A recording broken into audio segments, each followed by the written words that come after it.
Good morning students. Partnership के अंदर अपन exercise कर रहे थे और आज अपन जो क्वेश्चन करने जा रहे हैं वो अपना क्वेश्चन नंबर 5। देखो भाई, क्वेश्चन नंबर 5 क्या बोलता है, ए और बी 7:3 में लाभ हानि बांटते हुए साझेदार हैं। दो पार्टनर हैं ए और बी, लाभों का विभाजन कर रहे हैं 7:3 में। आगे इंफॉर्मेशन है, 1 अप्रैल 2016 को उनकी पूंजी क्रमशः 1,40,000 रुपए थी। पूंजी व आहरण पर 10% वार्षिक दर से ब्याज लगाना था। 1 अप्रैल 2016 को उनकी कैपिटल दे रखी है, ए की कैपिटल का बैलेंस दिया हुआ है अपने को 1,00,000 रुपए और बी की कैपिटल का बैलेंस दिया हुआ अपने को 40,000 रुपए। उसके बाद में अगर बात करें, आगे बंदा कहता है कि interest on capital and interest on drawings के बारे में बात करें तो वो दिया हुआ अपने को 10% पर है। ठीक है, आगे जो बै को 1,000 रुपए प्रति माह वेतन दिया जाता है। प्रत्येक माह की प्रथम तारीख को ए ने 1,000 रुपए और बै ने 600 रुपए का आहरण किया। ठीक है, देखो सैलरी के बारे में बात करता हूं। सैलरी टू बी 1,000 रुपए पर मंथ, एक महीने का 1,000, इसका मतलब पूरे साल की सैलरी कितनी हो जाएगी एट द रेट 12 से गुणा कर देंगे। उसके बाद में आगे इंफॉर्मेशन है कि ए ने प्रत्येक माह के प्रारंभ में कितना ड्रॉइंग की है 1,000 की और बी ने प्रत्येक महीने के प्रारंभ में कितने ड्रॉइंग की है 600 रुपए। ड्रॉइंग की सूचना दे रखी है। ए हर महीने के प्रारंभ में 1,000 रुपए निकालता है और बी हर महीने के प्रारंभ में 600 रुपए निकालता है। ठीक है, आगे देखो, पूंजी व आहरण पर ब्याज लगाने से पहले परंतु बै का वेतन घटाने के बाद। देखो भाई, प्रश्न में इंफॉर्मेशन है, अपने को नेट प्रॉफिट दिया हुआ है और नेट प्रॉफिट कब का दिया हुआ है कि अभी पूंजी और आहरण पर ब्याज लगाने से पहले परंतु बी की सैलरी घटाने के बाद। इसका मतलब क्या हो गया कि जो अपना नेट प्रॉफिट आएगा उसके अंदर से बी की सैलरी ऑलरेडी घटी हुई होगी। इसका मतलब दोबारा अपने को घटाने की आवश्यकता नहीं। ठीक है, और नेट प्रॉफिट कितना दिया है प्रश्न में अपने को 54,960 रुपीज। नेट प्रॉफिट दिया है 54,960 रुपए। उसके बाद में एक इंफॉर्मेशन और है, शुद्ध लाभ, ऐसा कमीशन घटाने के बाद शुद्ध लाभ पर 5% की दर से ए को कमीशन दिया जाएगा। सैलरी मिल रही हो ए को मिल रही हो। और बीज कमीशन के बारे में, बी के कमीशन के बारे में सोचना है कि शुद्ध लाभ पर ऐसा कमीशन घटाने के बाद जो प्रॉफिट बचता है उसके ऊपर 5% उसको कमीशन दिया जाएगा। ये इंपॉर्टेंट पॉइंट है, अच्छा पॉइंट है। 11th क्लास में भी अपन ने इसके बारे में बात की थी। तो देखो भाई, और लास्ट में बंदा कहता है कि 31 मार्च 2017 को समाप्त होने वाले वर्ष के लिए आप profit and loss appropriation account बनाओ। तो क्या क्या इंफॉर्मेशन है, दो पार्टनर है ए और बी, 7:3 में लाभों को बांटते हैं। ओपनिंग कैपिटल 1,40,000 रुपए रखी है। इंटरेस्ट ऑन कैपिटल और इंटरेस्ट ऑन ड्रॉइंग की रेट दे रखी है 10%। ए को सैलरी मिल रही है 1,000 रुपए पर मंथ, पूरे साल की कितनी हो जाएगी 12,000 रुपए। ड्रॉइंग्स, ए ने हर महीने के प्रारंभ में 1,000 रुपए निकाले और बी ने हर महीने के प्रारंभ में 600 रुपए निकाले। नेट प्रॉफिट दिया आपको 54,960 का, जिसमें से ए की सैलरी घटी हुई है, मतलब दोबारा घटाने की आवश्यकता नहीं है। और बी का कमीशन, ऐसा कमीशन घटाने के बाद जो प्रॉफिट बचता है उसके ऊपर 5% देना है। इसके बारे में हम बाद में बातें करेंगे। तो अपन बनाते हैं profit and loss appropriation. Profit and loss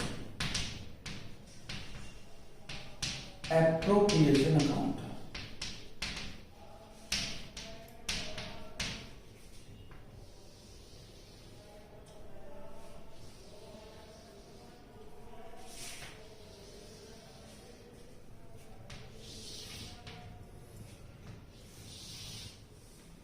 देखिए भाई, सबसे पहले नेट प्रॉफिट को अपन ट्रांसफर करते हैं by profit and loss account,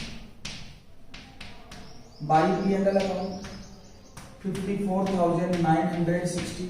इसमें से एक ही सैलरी घटी हुई है, दोबारा घटाने की आवश्यकता नहीं है। और इंटरेस्ट ऑन कैपिटल और इंटरेस्ट ऑन ड्रॉइंग किस रेट से अपने को 10% पर एनम की दर से देना है। देखो, to interest on capital, interest on capital किस रेट से 10% की दर से। 1,00,000 का 10%, 10,000 रुपए, 40,000 का 10%, 4,000 रुपए। ए की पूंजी पर और बी की पूंजी पर ब्याज निकालते हम 10,000 और 4,000। लेकिन ज्यादा बेटर क्या रहता है, हर चीज को वर्किंग नोट बनाकर प्रेजेंट करना। तो अपन क्या करें, यहां पर वर्किंग नोट बना लेते हैं। Working note number 1, calculation of interest on capital.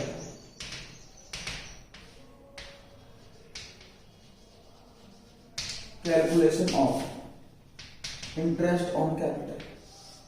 हाँ जी, ब्याज निकालने का फॉर्मूला क्या होता है, interest is equals to capital multiplied by rate of interest upon 100 multiplied by time upon 12। ये फॉर्मूला होता है। एक ही पूंजी के बारे में बात करके, एक ही पूंजी दे रखी है अपने को प्रश्न में 1 लाख रुपए, इंटरेस्ट की रेट दे रखी है 10% बटा 100 और टाइम 12 महीने है। 12 बटा 12 करने की आवश्यकता नहीं है, इतना ही कर दो। ब्याज कितना आ जाएगा, 10,000। बी की पूंजी पर निकालते हैं, बी की पूंजी है 40,000 रुपए, रेट दे रखी है 10%, 10 बटा 100 कितना आ जाएगा, 4,000। ब्याज निकाल दिया था। और आउटर कॉलम में राशि कितनी आ जाएगी, 14,000। उसके बाद में दूसरा पॉइंट अपना है calculation of interest on drawings. Working note number 2, calculation of interest on drawings. Interest on drawings के बारे में बात करें तो देखो भाई, अपन ने जब नोट्स के बारे में बात की थी तो 2 पॉइंट पढ़े थे कि आहरण पर ब्याज की गणना करने की 2 विधियां होती है, गुणनफल विधि और औसत विधि। गुणनफल विधि तब लगती है जब आहरण की राशि और समय दोनों ही अनिश्चित हो, और औसत विधि तब लगती है जब आहरण की राशि और समय दोनों ही निश्चित हो। अब इस प्रश्न में अगर बात करें तो आहरण की राशि दोनों पार्टनर हर महीने में निकाल रहे हैं। एक पार्टनर 1,000 रुपए निकाल रहा है, दूसरा पार्टनर 600 रुपए निकाल रहा है। मतलब हर पार्टनर का की ड्रॉइंग की राशि ऑलरेडी पहले से डिसाइडेड है। दूसरी बात क्या, समय निश्चित है क्या, बिल्कुल समय भी निश्चित है। कब निकाल रहे हैं, हर महीने के प्रारंभ में, तो कोई दिक्कत वाली बात नहीं है। मेथड लगेगा अपना एवरेज मेथड, और एवरेज मेथड से जब ड्रॉइंग्स के ऊपर इंटरेस्ट की कैलकुलेशन करते हैं तो अपना फॉर्मूला होता है इंटरेस्ट इज इक्वल्स टू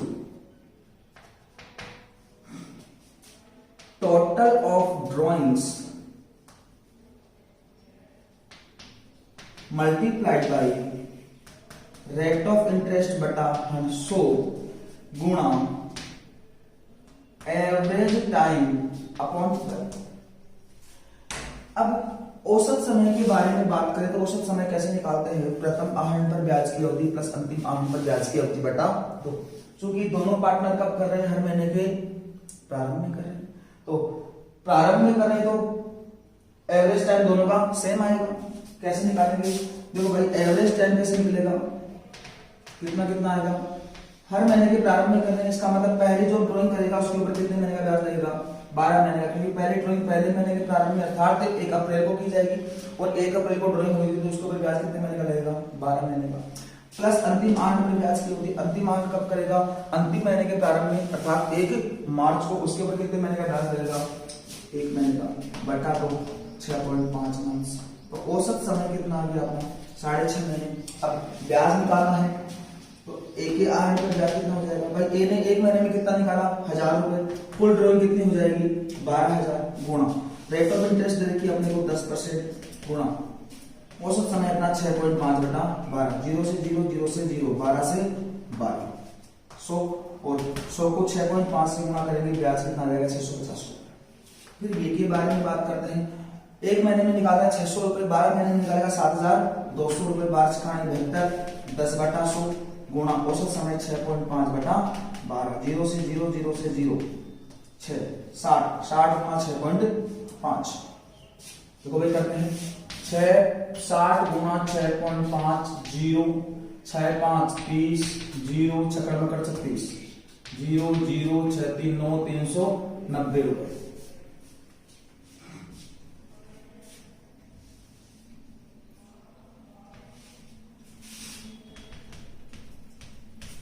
आज इंटरेस्ट ऑन ड्रॉइंग अपन ने कैलकुलेटेड।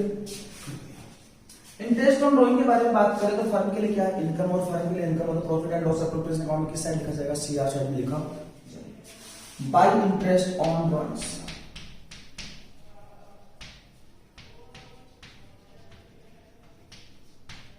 ए और बी। ए के आहरण पर ब्याज निकाला आपने 650 रुपए का, बी के आहरण पर ब्याज निकाला आपने 390 रुपए का।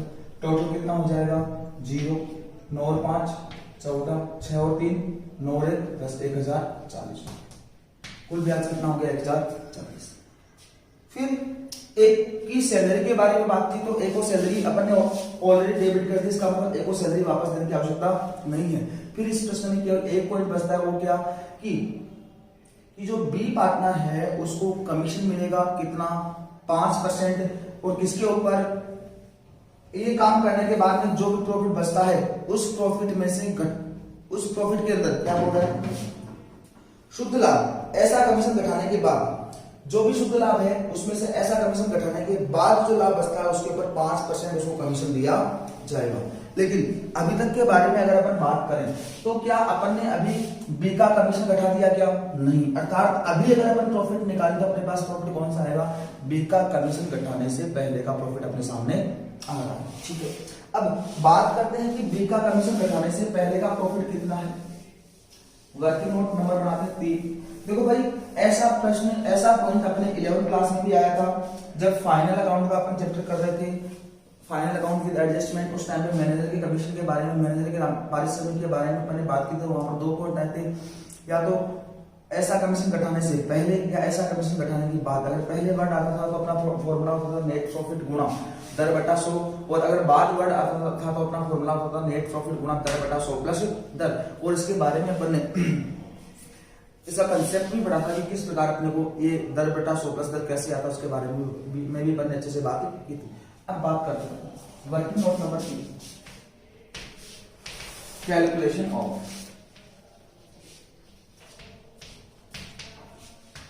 बीज कमीशन। बी के कमीशन की गणना। हाँ, पहले बी का कमीशन घटाने से पहले का शुद्ध लाभ कितना उसके बारे में बात करते हैं। बी का कमीशन घटाने से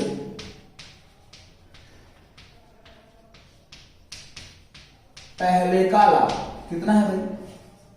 54,960 में जोड़ा कितना अपन 1040 में घटाया कितना 14,000 करते हैं। 54,960 प्लस 1,040 माइनस 14,000, तो 54,960 में से 14,000 घटाएंगे 50,960। 50,960 में 1,040 जोड़ दो, 50,960 सॉरी 40,960 प्लस 1,040 0 0 0 2 42,000।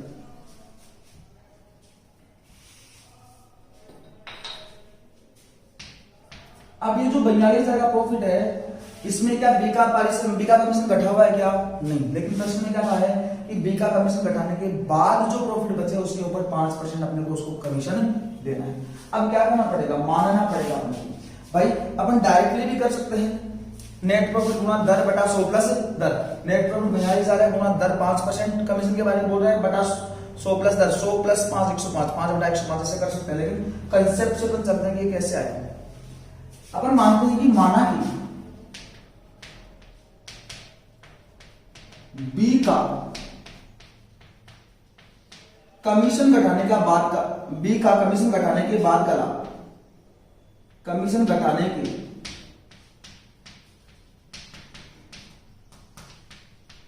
बाद का लाभ कितना अपना 42,000 100 रुपए। बाद का लाभ माना कितना अपने 100 रुपए। अब इस लाभ के ऊपर बी को कमीशन कितना देना अपने को 5%। अब 100 का 5% कितना हो जाएगा 5 रुपए। इसलिए बी का कमीशन बराबर 5% अर्थात 5 रुपए।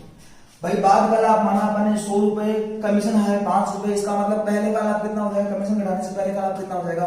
100 प्लस 5 105 रुपए। अतः बी का कमीशन घटाने से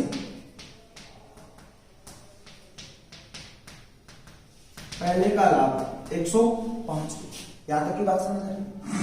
अब देखते हैं भाई आगे अब बी का कमीशन घटाने से पहले का लाभ कितना है 105। यदि बी का कमीशन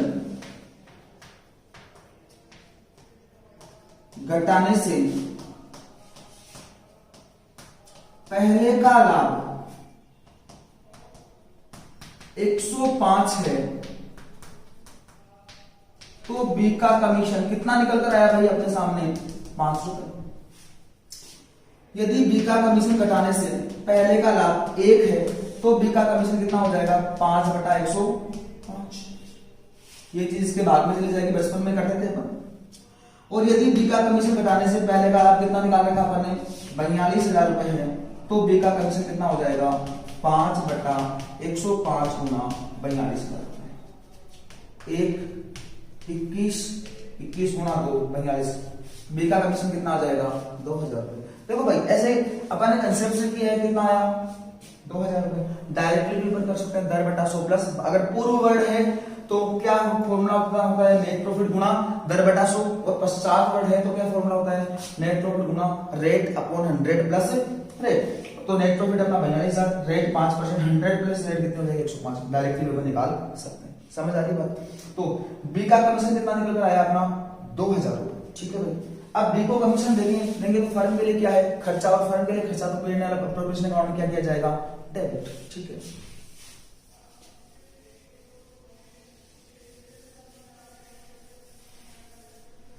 टू बीज commission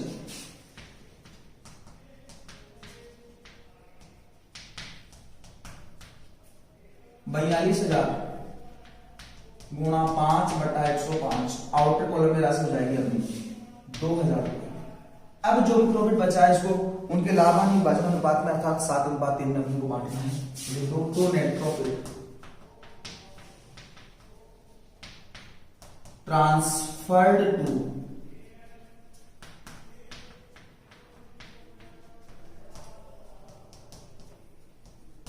partners capital account. Partner है अपने पास ए और बी। नेट प्रॉफिट कितना बचेगा 42,000 का 2,000 दिखा दिया कितना है 40,000। Working note number 4 distribution of profits, लाभों का वितरण। एक नेट प्रॉफिट कितना अपना 40,000 गुणा लाभों का अनुपात क्या है 7/3, 7/10, 0 से 0 728,000। बी के बारे में बात करें नेट प्रॉफिट अपना 40,000 गुणा 3/10, 0 से 0 3 चौक 12,000। आउटर कॉलम में राशि आ जाएगी 40,000। ए का लाभ आया 28,000, बी का लाभ आया 12,000 और आउटर कॉलम में राशि आ गई 40,000। अपना P&L अप्रोप्रिएशन अकाउंट क्या हो गया 0 0 9 और 1 10, 4 और 1 5 और 1 6 5 56,000। तो यहां तक की बात समझ में आई होगी। ये था अपना क्वेश्चन नंबर 5। अब चलते हैं अपन नेक्स्ट क्वेश्चन के ऊपर। अब नेक्स्ट क्वेश्चन करने जा रहे हैं अपन क्वेश्चन नंबर 10।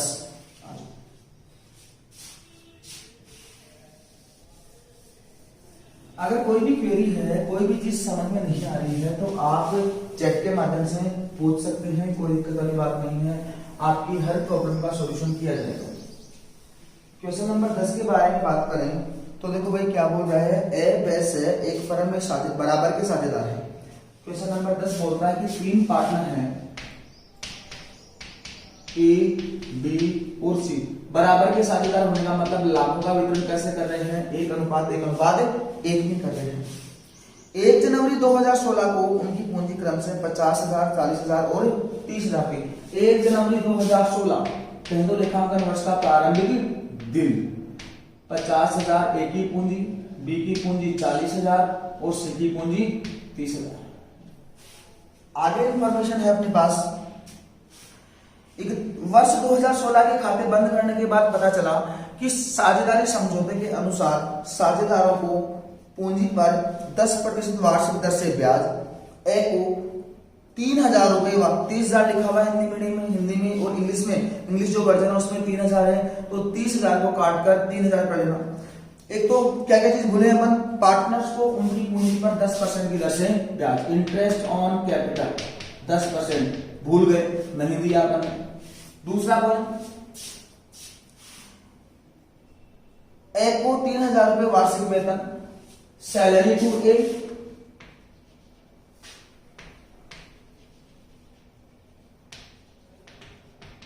3,000 रुपए वार्षिक वेतन भी नहीं दिया, ये भी भूल गए अपन। उसके बाद में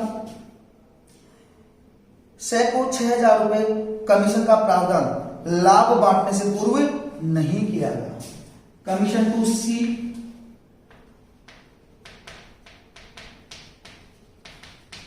कितना 6,000 रुपए, ये भी अपन ने नहीं दिया।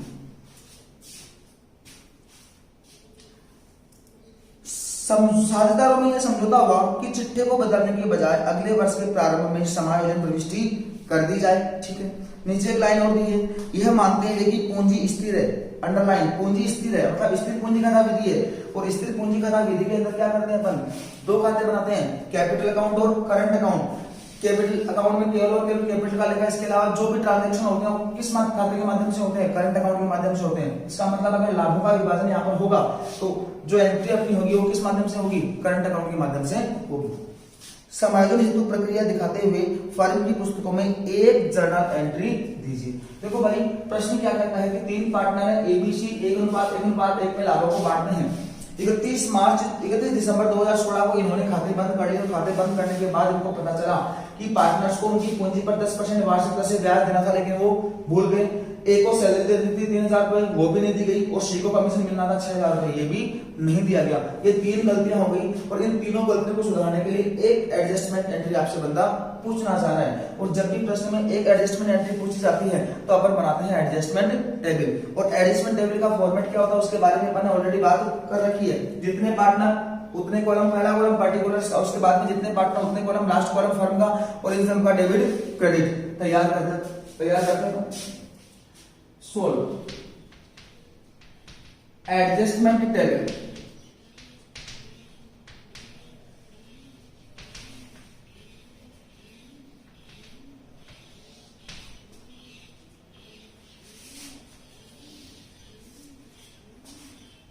पहला कॉलम पार्टिकुलर्स का, उसके बाद में जितने पार्टनर उनके कॉलम, 3 पार्टनर है तो 3 कॉलम अपने को बनाने की जरूरत पड़ेगी, ए, बी और सी।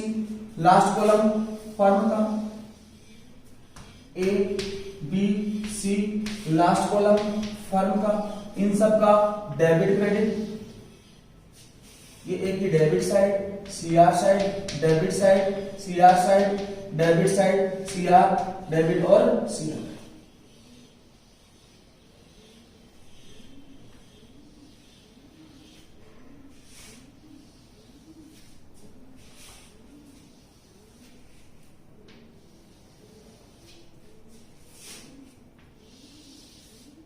और ये कॉलम बन गया अपना पार्टिकुलर्स का।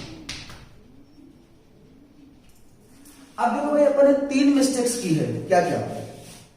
पार्टनर्स को उनकी पूंजी पर 10% की दर से ब्याज नहीं दिया। चूंकि पूंजी पर ब्याज किस बैलेंस में लगता है, कैपिटल के ओपनिंग बैलेंस के ऊपर, और ओपनिंग बैलेंस अपने को दिया हुआ है 50,000, 40,000 और 30,000। 10% की दर से ब्याज निकालेंगे तो 5,000, 4,000 और 3,000 आएगा। वर्किंग नोट बनाते हैं। वर्किंग नोट नंबर 1, पूंजी पर ब्याज की गणना, calculation of interest on capital. पूंजी पर ब्याज की गणना ए, बी और सी। ए की पूंजी है 50,000, बी की 40,000, सी की 30,000, और ब्याज की दर दे रखी है अपने को 10%, 10/100 गुणा 10/100 गुणा 10/100। 5,000, 4,000 और 3,000। अपन ने ब्याज लगाना, भूल गए, ब्याज नहीं दिया, कोई दिक्कत नहीं। अब अपन इनको ब्याज देते हैं, और जैसे ही पार्टनर्स को उनकी पूंजी पर ब्याज मिलेगा, पार्टनर के लिए क्या इनकम और इनकम होगी, पार्टनर का खाता क्या हो जाएगा, क्रेडिट, और फर्म के लिए खर्चा तो फर्म क्या हो जाएगी, डेबिट। तो पहली अशुद्धि का सुधार करते हैं अपन, इंटरेस्ट ऑन कैपिटल।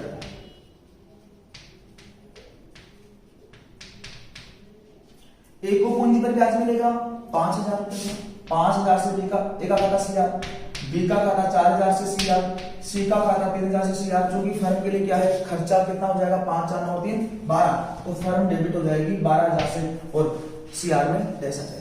फिर दूसरी मिस्टेक क्या की अपन ने, ए को सैलरी देनी थी 3000 रुपए की और अपन ने सैलरी नहीं दी है, कोई दिक्कत नहीं, अब देंगे। ए को सैलरी मिलेगी तो ए के लिए क्या है, इनकम, और ए के लिए इनकम होती है, ए का खाता 3000 से सीआर हो जाएगा। Salary to A,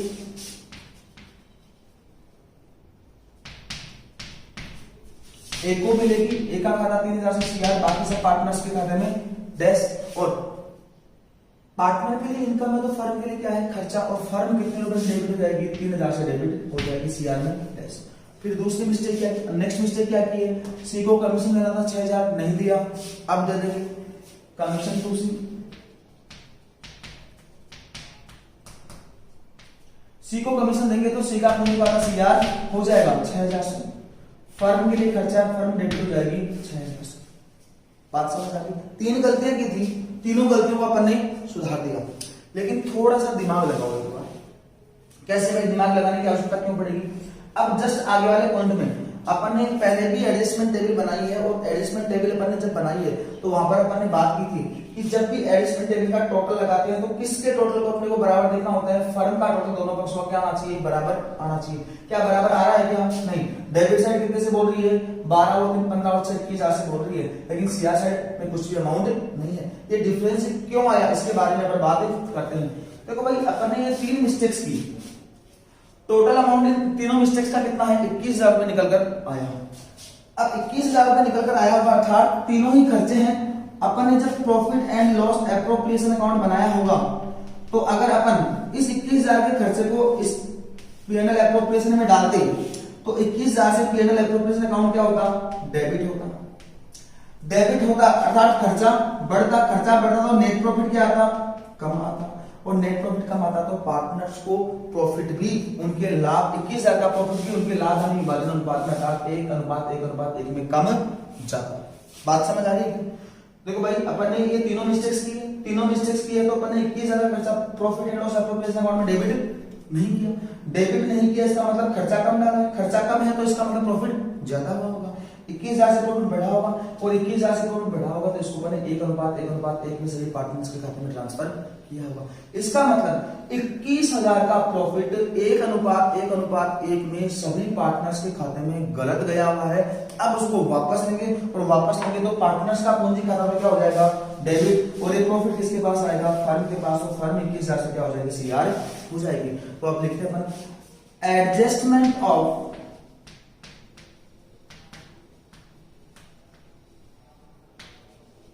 wrong profit, गलत प्रॉफिट कितना गया इनके खाते में, 21,000, कैसे बांटेंगे, 1:1:1 में। अब वापस ले रहे हैं तो ए का खाता 7,000 से डेबिट, बी का खाता 7,000 से डेबिट, सी का खाता 7,000 से डेबिट, फर्म पैसा आया किसके पास, फर्म के पास, फर्म 21,000 से सीआर हो जाएगा 7,000 रुपए, 7,000 रुपए, और सी भी 7,000 रुपए से डेबिट, पैसा फर्म के पास आएगा, पार्टनर डेबिट हो रहा है, इसका मतलब फर्म क्या होगी, सीआर 21,000। अब देखो भाई टोटल लगाते हैं, सबसे पहले देखते हैं टोटल फर्म का दोनों पक्षों का यूज बराबर आ रहा है क्या, बिल्कुल बराबर आ रहा है, 21,000 और 21,000। इसका मतलब अब बना एडजस्टमेंट का अमाउंट निकाल सकते हैं। ए की डेबिट साइड देखें तो कितने से बोल रही है, 7,000 से, सीआर साइड में कितना पैसा पड़ा है, 8,000। बी की डेबिट साइड में कितना है, 7,000, सीआर साइड में कितना है, 4,000। सी की डेबिट साइड में कितना है, 7,000, और सीआर साइड में कितना है, 9,000। अब जर्नल एंट्री का अमाउंट निकालते हैं, देखते हैं। कमी किस साइड, डेबिट साइड, कितने रुपए की, 1,000 रुपए की, इसका अपोजिट कॉलम, और ऊपर का बैलेंस कौन सा, सीआर। इसका मतलब जर्नल एंट्री के अंदर एक खाता 1,000 रुपए से सीआर कर दिया जाएगा। बी को देखें, कमी किस साइड, सीआर साइड, कितने रुपए की, 3,000 रुपए की, इसका अपोजिट कॉलम और ऊपर का बैलेंस डेबिट। इसका मतलब जर्नल एंट्री के अंदर बी का जो कैपिटल करंट अकाउंट है वो 3,000 से डेबिट कर दिया जाएगा।